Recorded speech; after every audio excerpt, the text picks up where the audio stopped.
It's always better to use your camera to capture correct exposure than to rely on post-processing techniques in Photoshop or other software.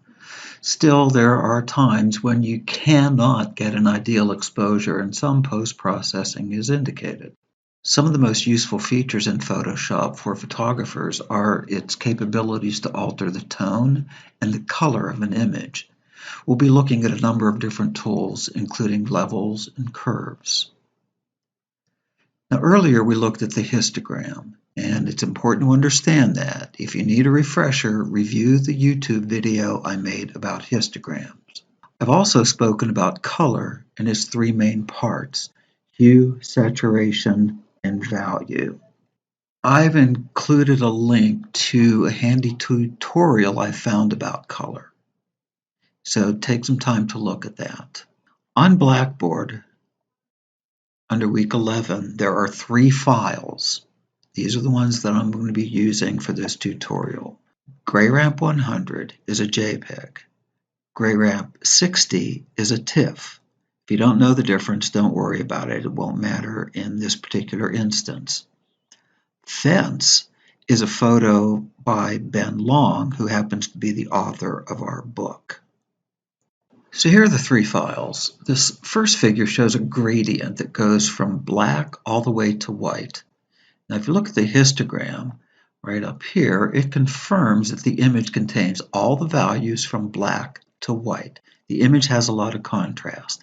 Remember, this area down here is 0, this area up here is 255. Right in the middle is middle gray. The range in this image goes from the darkest of darks to the lightest of lights. You can't get any more contrast than what you see right here.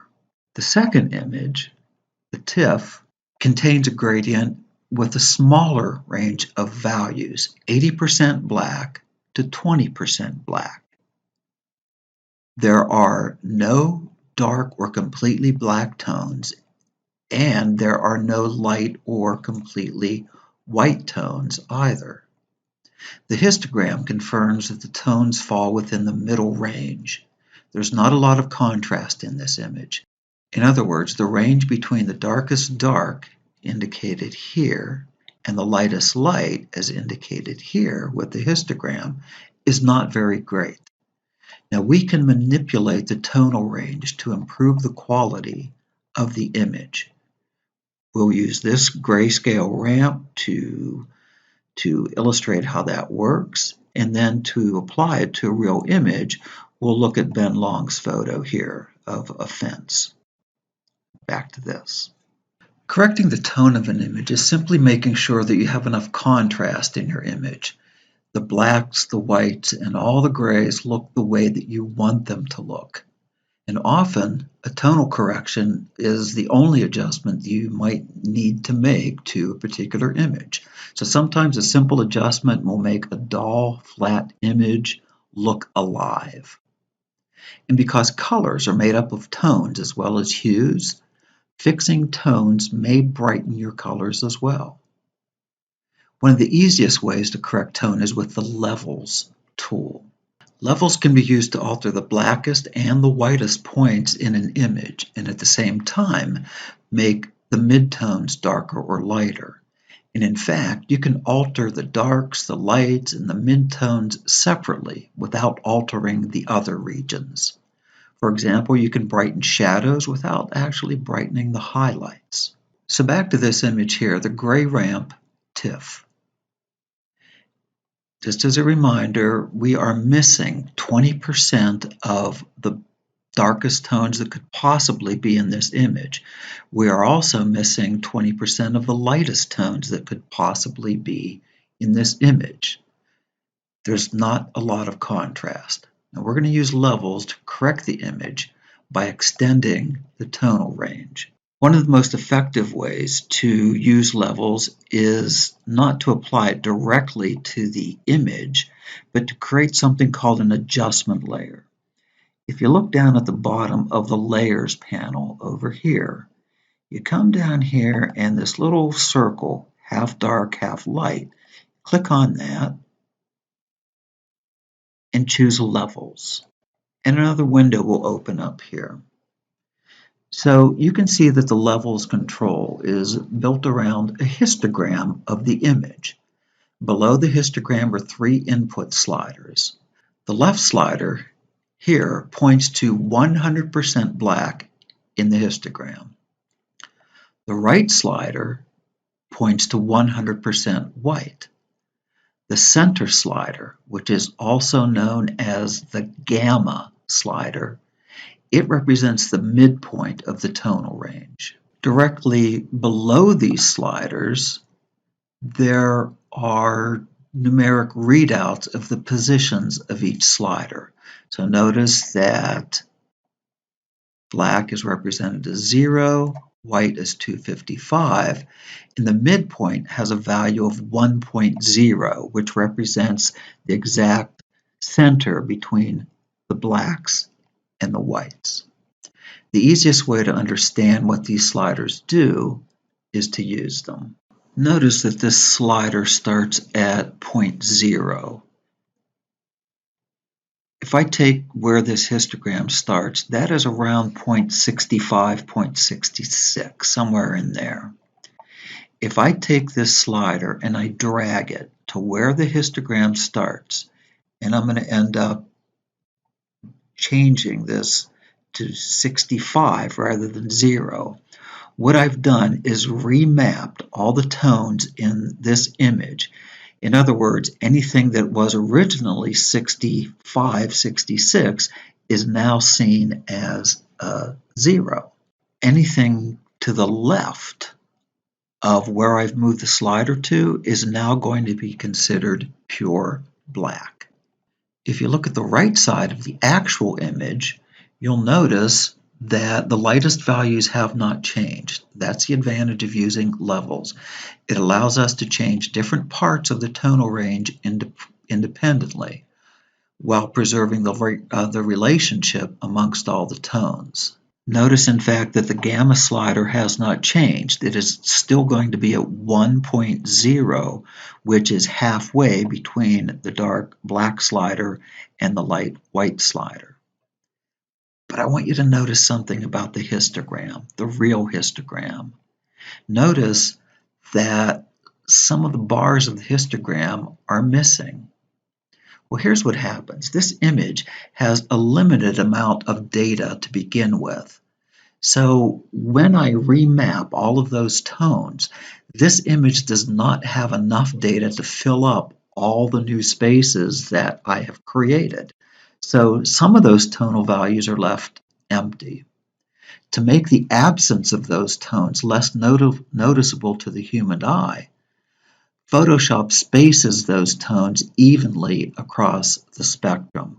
By doing so, Photoshop tries to fool the human eye into thinking there is still a graduation of tones from the darkest to the lightest, when in fact it is missing tones at regular intervals.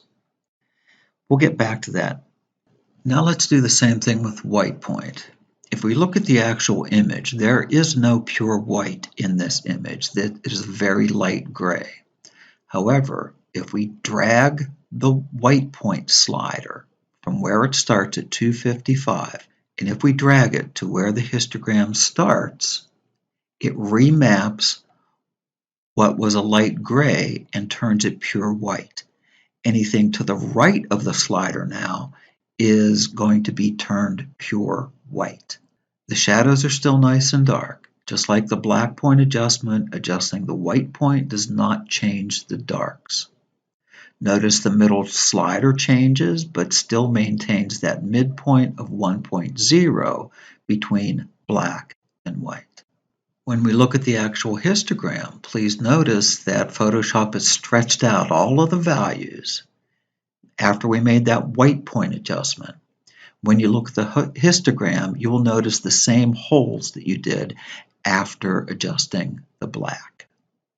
Let's look at the gamma slider. Notice that it still maintains that 1.0, the exact middle between whatever the blacks are and whatever the whites are. Just to see what happens, we can slide the gamma slider to the left and look what happens to the image. the overall image becomes much brighter. The midtones in the image become much brighter. Slide it back to the right and the midtones become much darker. Gamma allows you to shift the contrast in the image more toward shadows or highlights. Again, this particular image does not need to have midtones corrected, but there are some images that you will see will benefit from a gamma correction. To see how Photoshop changes the data as you stretch these tones with levels, I'm going to go back to the history and I'm just going to open up the gray ramp before I made these adjustments. And I am going to magnify this to about 400%. And we'll look at the darkest area right here. So I'll go back and open levels, and I'm going to do the same thing. But notice, before I start, this area right here is a relatively smooth gradient between the darkest grays and as you get to a lighter gray. Watch what happens though. Let me turn on the histogram. Watch what happens as I start to stretch those values. Notice that there is banding that occurs in this image. That banding corresponds to the gaps in the data that you can see in the histogram. So let's open this photo, fence. Before you begin to make changes to your photographs, you should always have an idea of what it is you want to achieve. And one of the most effective ways of doing that is to look at the histogram. So if we look at the histogram here, we can see that this image does have some contrast problems. There are no pure blacks in this image. As you can see, there's a gap right down here. There are no pure whites in here either, and there are very few dark grays or light grays. So I'm going to open up an adjustment layer for levels, and I'm going to start sliding this. There is no correct black point. It is simply a matter of choice. You can set it to whatever you want depending on how much contrast you want. As you darken, however, you will start to lose detail in the shadow areas. If I push it so much, that is what's known as clipping.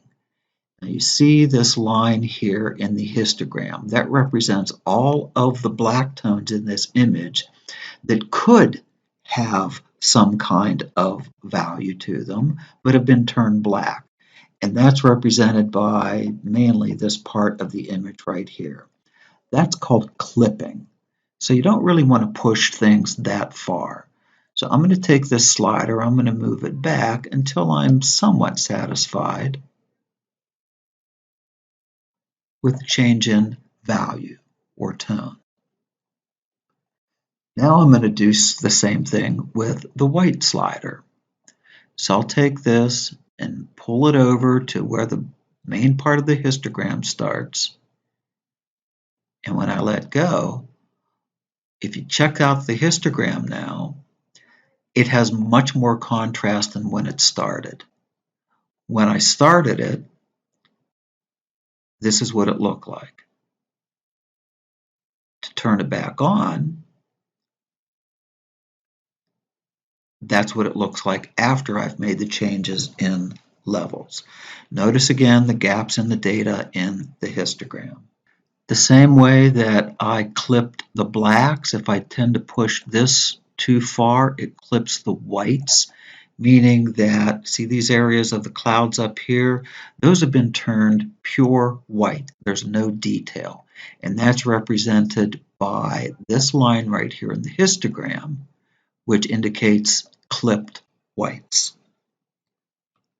Control Z undoes that. Photoshop gives you a tool that you can use to tell when part of an image is becoming clipped. So I'm going to go back in the history, and I'm just going to simply open that up with my adjustment layer for levels without any changes. If I hold down the Alt key, if you're using Windows, or the Option key if you're using a Mac, and I click on one of these sliders, watch what happens. The entire image turns black. When I start to move this slider, some of the area starts to light up. Whatever lights up first are the areas that are being clipped, are being turned pure white. If I let go of the Alt, notice that this area up here, again, is being clipped. If I hold down Alt and click on the slider again, I can get that view. This is called the threshold view. It works the same way with the black point. If I hold down the Alt or Option key and click on the black point slider, everything turns white. Now as I start to move this, anything that is being clipped, in other words, turned pure black, is showing up in here. So again, this area down in here is what's being clipped. That is, again, called the threshold view, and it's a useful tool when you want to start determining how far you should go and what areas of the photograph are being clipped first.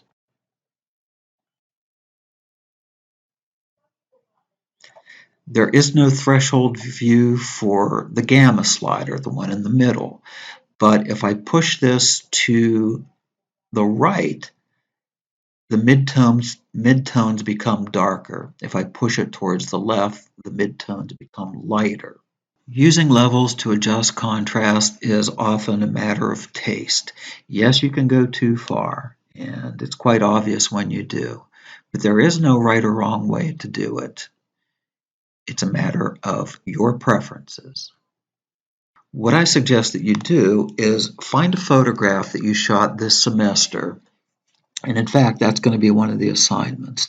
Find a photograph that you shot this semester that does not have as much contrast as you thought it did before you found out about how to judge contrast via a histogram. Open that photograph up in Photoshop. Using a levels adjustment, correct the tone. The one other thing, this was a JPEG originally, but I added an adjustment layer. Now, if I come up here and I click Save, it's going to save it as a Photoshop file. That's because you cannot save a JPEG with more than one layer. So if you want to save this as a JPEG, simply change the type from Photoshop to JPEG, and then when you save it, it's going to overwrite. But again, be careful with that, because if you don't have a backup, that file's changed forever.